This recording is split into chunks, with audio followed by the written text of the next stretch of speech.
First of all, nobody talked about his family. Okay. Generally, when fans are jerks, they're jerks because you know what they're doing? They're like, if somebody lights you up.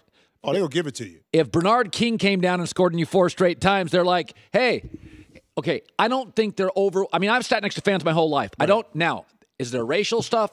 I haven't heard it, but I bet there is. Family stuff, I've never heard it. It's usually making fun of you because you're getting singed by one of their guys. When you watch the Westbrook stuff, there is no confirmation that any of this was family. How do I not look at this, Jim, and think, this guy can't lead my team? Donovan Mitchell had cameras in his face. He didn't do this. But Donovan is under the same pressure in the microscope that Russell Westbrook is. And that's not excusing what he did. And I'm going to backtrack a little bit. Fans do talk about your family. If you remember Vernon Maxwell, and you lived in the Pacific Northwest. Oh, he went into Portland. Yeah, because a fan talked about his daughter who was sick at the time. So fans do talk about your family. Don't get it twisted. Now, whether they did it in that situation, I don't know. You said they didn't. They don't have it on mic. Good. I don't like to look for Westbrook, period, or the NBA because it just it doesn't look good. I think there's ways that Russell can do it. I've done it before where I yelled at a fan. Have you? But I haven't been that aggressive where they've been that close. But I've done it before where I've yelled back at a fan. Now, why did you yell back? Because at that time I was just irritated. I was irritated at the situation, especially when I was in Dallas. We were losing. So I was agitated. And all it took was a little, that's all it took. But I never was in a situation going out of a tunnel where it was something that close. But I've had that Vernon in my Maxwell. situation. Yeah, see, and this is what I'm saying. See, he got personal because at that time, is it right? No. I understand why Vernon did it because his daughter was ill. His daughter was sick at the time, and there was a fan in Portland that just wanted to be bigger and badder. And then when Vernon came out there, that's what happened. Man, look at that video. I know. And fans think you buy a ticket. Look, you can get on me all day long. If I play terrible, tell me about it. If somebody's roasting me, I get it. Because trust me, their teammates is telling me too that I'm getting roasted. I get it. But once you start crossing the line of being personal. Listen, I'm not saying fans can't be jerked. Right. I'm just saying that fan right there is just a fan yelling. You don't think that's the first fan. That's going into halftime right there with the yellow shirt. That's halftime. That one doesn't. Now that one, when this the guys, one right there, that's the second yeah, one. I think that the fan needs to be away. That's exactly. Okay, I wouldn't have acted that way, but that right there doesn't bother me. But you see the fans step back. Well, he was big and bad, and then when Westbrook said something, he immediately stepped back. So that was funny. Okay. Was funny. All right. So let me go to this. Okay. I know everybody loves Philadelphia now. Mm-hmm. Let me do 4 pump the brakes. We got an injury history with Embiid that's real. Right. He got hurt again last night. Markelle Fultz, Jim, he could be a bust. Mm-hmm. Okay, he's a DNP right now, and he's healthy. Number 3 is, how much do we know they were tanking at the end of last year? They beat Miami. Let's slow down. Miami is a rebuild team with a 100-year-old Dwayne Wade. And number 4 is, Ben Simmons ain't a free throw shooter. Right. Okay, listen, I'm nothing against Philadelphia and what they're doing. But are we overreacting here because they beat Miami and got hot at the end of the year against dreadful Eastern teams? Well, I don't think it's an overreaction to the fact of where they stand in the Eastern Conference because you don't know what's going to happen with LeBron moving forward. So that opens up a slot. You pretty much figure the way they perform because you have 2 transformational players, in Embiid and also Simmons, that's going to be the future. That's going to carry them. As long as Embiid stays healthy, you figure they're going to be there, add a couple more pieces. They can shoot the basketball. They have size. Boston is the one that's in front of them probably. Who do you long like? term. After watching that last night, who do you like? Well, I like Boston better because of Brad Stevens. To me, that's a superstar of the Boston Celtics without Kyrie and Gordon Hayward. The coach is. The coach is. I mean, I had a chance to watch him at Butler. Here, Colin. Although you did their games. That's right. And you understand this, and you talk about this before. With this team right now that's on the court, they don't have the talent that Philly has. No. Keep in mind, when Brad Stevens was at Butler, he didn't have 4 or 5-star recruits. So lower 1 Division I schools or Division II schools, you know what they do extremely well? They execute. They execute the heck out of their offense. They pass the basketball. They barely turn it over. I think they had 10 turnovers last night. It's amazing. Couldn't tell you the last time Terry Rozier had a turnover in a big spot. They play such clean basketball. But think about it. So what you have to do to compensate for probably having a lack of talent is you have to have an extreme amount of precise execution. And that's what we saw last night. I mean, the moving of the basketball against Philadelphia, backstream, split cuts. No wonder they're wide open. They're getting backdoor cuts. Now, Philly may have taken them a little bit lightly, but this is who this Boston team is. This is who Brad Stevens is. And you put Kyrie back in the mix and Gordon Hayward back in the mix.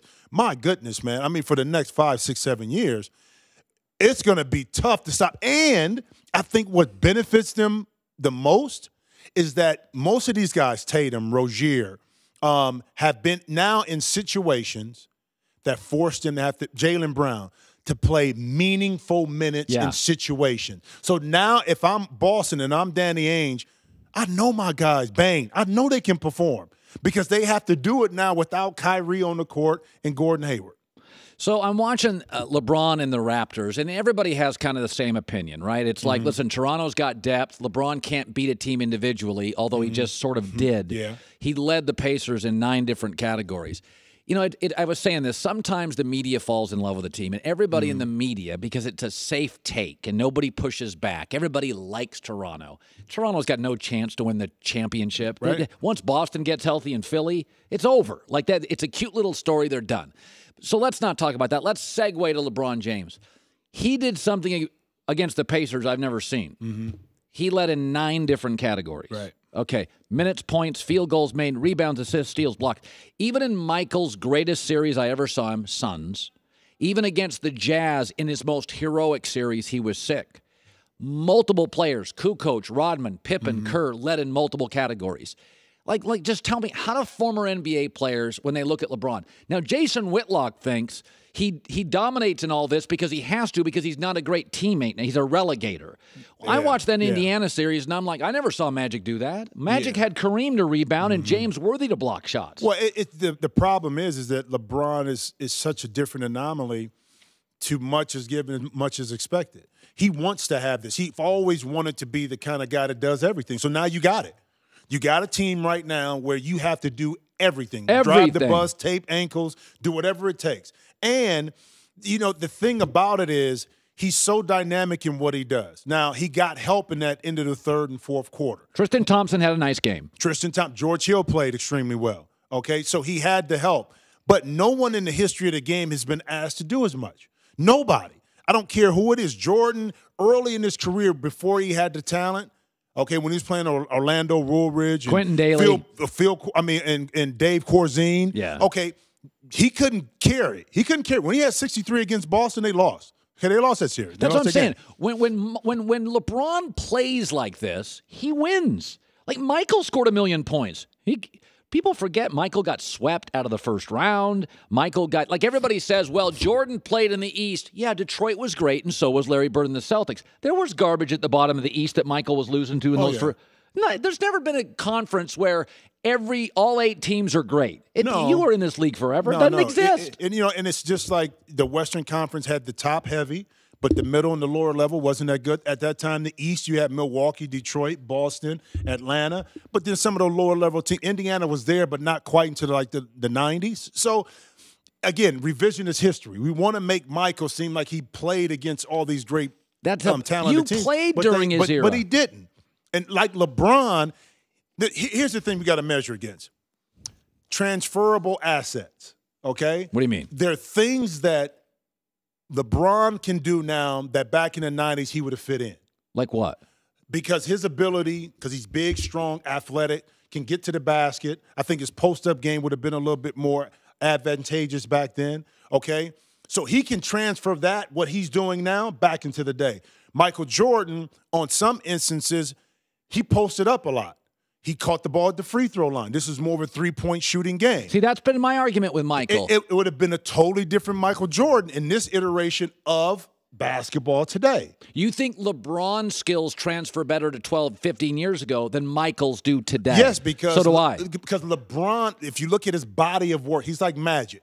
Magic can transfer because we're seeing it in Ben Simmons right now. Right. A guy that's going to bulldoze you that really can't shoot but still can make plays. We see that with Ben Simmons. Yeah. So we saw it with Magic. We see it with Ben. Right. Who's the Michael Jordan today in the NBA that doesn't shoot threes but is a great 2 shooter? Who is that in the NBA? It's tough. By DeMar DeRozan. Well, DeMar, but not as much. DeMar will post up, which is good. DeMar will. Can he post shoot up threes? And he's gotten better as a 3-point shooter. Okay, Kobe in this situation played back in the day. Okay, early 90s. Okay, 2000s can do it. It's some guys that just can. Larry Bird be a player today? I don't think so, because he can shoot it. Would he be like a Dirk Nowitzki? But he's not as tall. So you got to think of transferable assets, okay? The game is so different now. We want to judge the players today based on what they did back in the early 90s. Well, we can do the same thing. I think Reggie Miller would be more of a dominant player today. No, that's an interesting point. If you look at Klay Thompson, you tell me Reggie Miller can't make those many threes? Back then, the three-point ball wasn't as prevalent in the game with Reggie Miller. Right now, Reggie Miller would be impossible to check because of the three-point line. Yeah, and his length and his he length can ball and size. handle. Yeah, it's unbelievable. Good.